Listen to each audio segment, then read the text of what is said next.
Espasyo. Susunod na po, Nami diri guys, diri may magpamasal sa espasyo. Ayan, espasyo na nami booking for 30.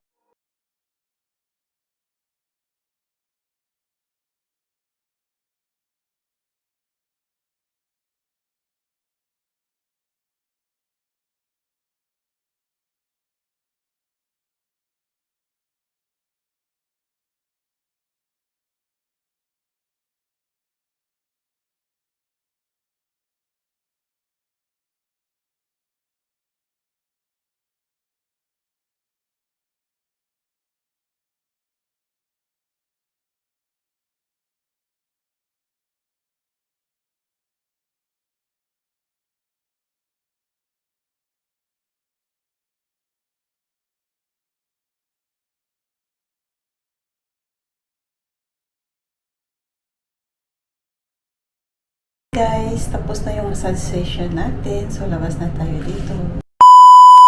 So, ayan na guys. After naming magpa-massage, ayan, dumiretso kami dito sa Jayco. Ayan, nang libre na naman si Madam ng kape-kape. Yun. So, ito na guys yung in-order namin. Nakalibre na naman tayo. Thank you so much. Ayan, libre ni Madam. Pa-birthday niya sa akin yung massage kanina at itong merienda. God bless!